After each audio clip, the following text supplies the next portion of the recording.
Hey everybody, Alec Medlock here. So I was watching this extra credits video called Differences in Scale versus Differences in Kind, and it really got me thinking that this was a great way to look at our prep on a session-by-session basis. I want to turn this into a lens through which I look at my session prep and I look at my adventures. I think it's a really useful design tool that is going to help ensure both a feeling of progression in the narrative, but also that my games stay dynamic and interesting and engaging. So I wanna, as part of my process of building this tool for myself, I wanna sort of talk out what I'm thinking and share it with you guys. But okay, differences in scale and differences in kind. I think the first one of those is the easy one to talk about, so I'm gonna start there. I think we all have a kind of intuitive understanding of differences in scale. The short, easy version is differences in scale are numerical differences. They're things getting bigger. The content of what's happening isn't changing, but it's happening more, it's happening bigger, it's happening harder. Now, differences in scale are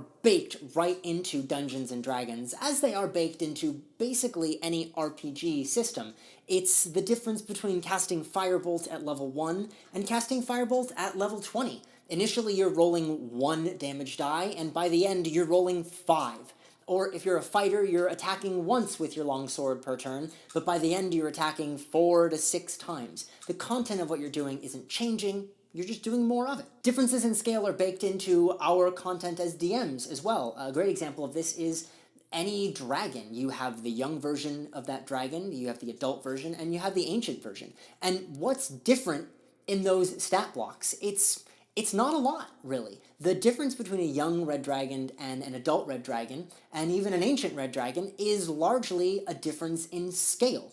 There aren't features that are different. The adult red dragon and the ancient red dragon basically do the same things, it's just that the ancient red dragon hits like a truck. Differences in scale are really important. They're good for tracking progression. They help the players track their character's progression mechanically through the system of the game. They can point to the fact that they were rolling 1 damage die, and now they're rolling 5, and they can think, wow, my character's really gotten stronger.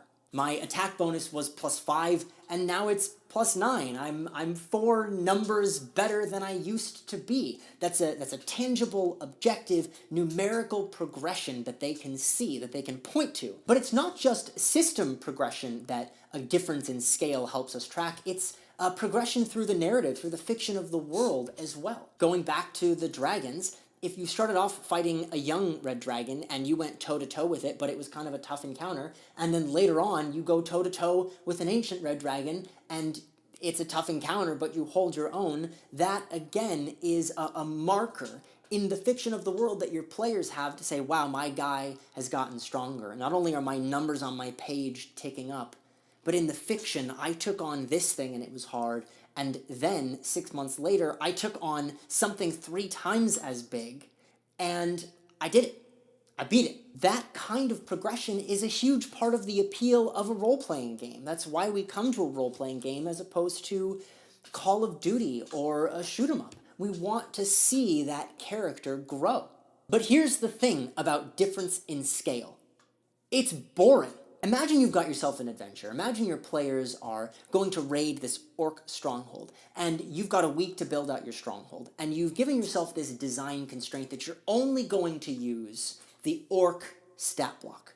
You're not going to use the spell casting, you're not going to use the chief orc, you're just going to use the generic orc stat block. And you've allowed yourself within this constraint to change the numbers around a little bit, but you're not going to slap on any additional features, you're not going to give it any extra moves, and you're not going to let it do anything crazy in its layer. Really, all you've given yourself to build out this dungeon is this one stat block. How are you going to show your players that they're progressing through this stronghold? Certainly you're going to use exploration and you're going to use your narrative abilities and you're going to use your scene setting to describe that they're working their way toward the center of the stronghold or the top or the bottom or however the dungeon is oriented. And you might describe how the boss orc is bigger and is commanding the others or holds the biggest weapon. But mechanically, how are you going to represent that that orc is the chief orc? Well, assuming that all you've got is this one stat block to go off of, you're going to make its numbers go up. You're going to give it more hit points, you're going to give it a bigger armor class, you're going to make it hit more accurately, and you're going to make it hit harder. In other words, you're going to employ a difference in scale. And that will give the players the mechanical markers that that's the boss orc. And that's important, right? Your players have to see in the mechanics of the game, as well as in the fiction of the game, that something is the boss, that it is harder. But looking at that dungeon in its entirety, if all you've got is that one orc fight, your dials that you have to play with from encounter to encounter really are hit points, number of orcs, size of room, and that's all difference in scale. Difference in scale in isolation is boring. Enter difference in kind. Now, difference in kind is really where you get your dynamism. It's where you get the engaging turns and twists and bends in your gameplay. Difference in kind is where you can pace your game. Now, we've got differences in kind baked right into the core game as well. That's why everyone always talks about the 3 pillars of play: combat, exploration, and role-playing. Those are there to serve as differences in kind, to switch up what you're doing in your game. And it's really important to use all 3 of those. Your game, strictly speaking, will be better for having those differences in kind in it, even if you lack a little bit of confidence in one of those pillars, or if it plain old just doesn't interest you that much. Your game will be more dynamic for switching up the pacing and the content of your adventures. But I'm really interested in differences in kind in combat. That's what I want to talk about. So I started DMing back in 4th edition, and in 4th edition, the monsters had these different monster roles. If you go back and look at the monster manual for 4th edition, you'll see that every monster has next to its name things like lurker, controller, artillery, soldier.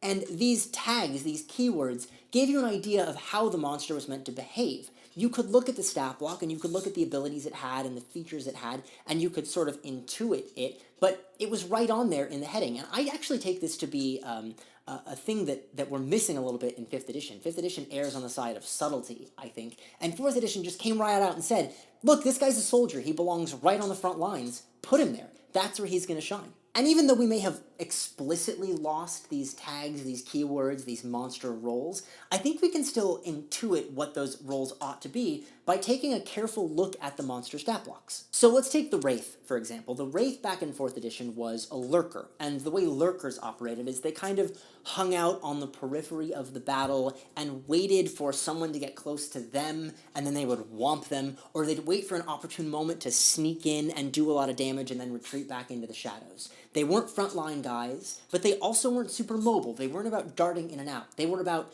careful, tactical positioning and picking the opportune moment. Now take a look at the Wraith in 5th edition. Obviously, we don't have that word lurker explicitly written down anywhere. But what makes the Wraith interesting? I would suggest that it's the Wraith's incorporeal movement feature.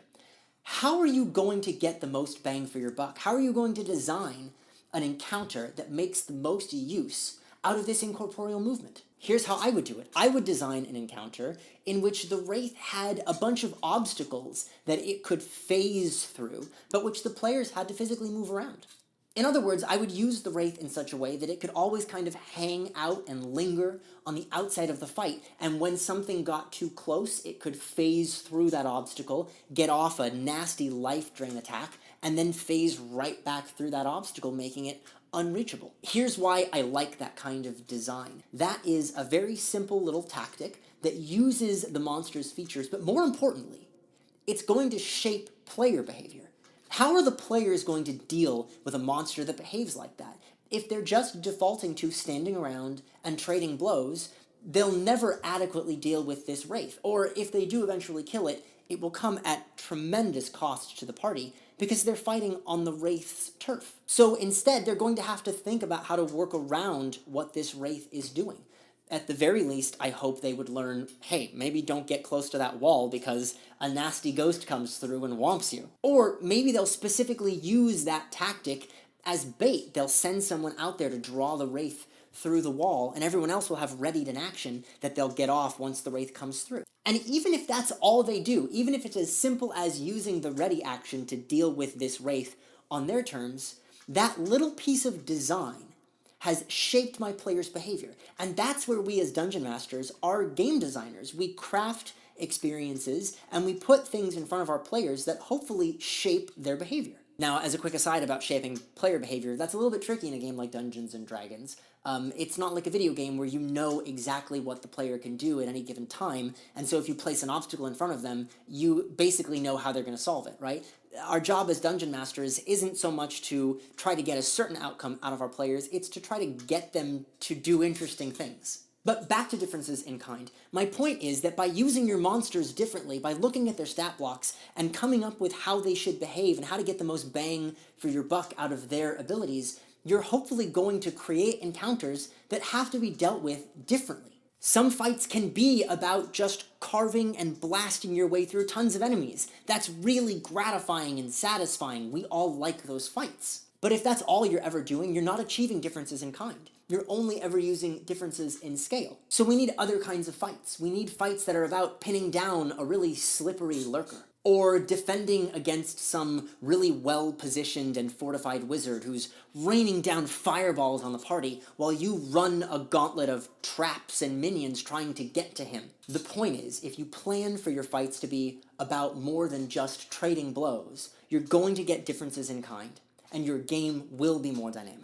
So to wrap this all up, we have differences in scale and we have differences in kind. And they're both really, really necessary things to have in your game. Differences in scale help us track progression. And that's why we come to an RPG. And it's why we like stories, right? We like the change. We like conflict and overcoming that conflict or falling to it. But in either case, we have progression. But that difference in scale, that linear progression in isolation, is flat and it's boring. What we need around that linear progression is the interest curves, all the turny bits that we get from using differences in kind. So there we go. That's the lens that I'm working on viewing my prep through. Making sure that I have really easily identifiable mechanical difference in scale within an adventure or a given session, right? I want my players to be able to point to and really feel on a gut, visceral level things are progressing, things are ramping up in difficulty, they are harder now than they are when we started, and therefore we're getting to the end. But I also want those differences in kind, not just flat mechanical increase in difficulty, but dynamic and engaging changing up of tactics, thinking about what's coming next, dealing with new things, dealing with the unexpected. So that's it, guys. That's my video on differences in kind versus differences in scale. I hope some part of that was useful. Please, by all means, if there's something out there that you guys want to talk about, that you want to hear about, let me know. Until next time, go play great games.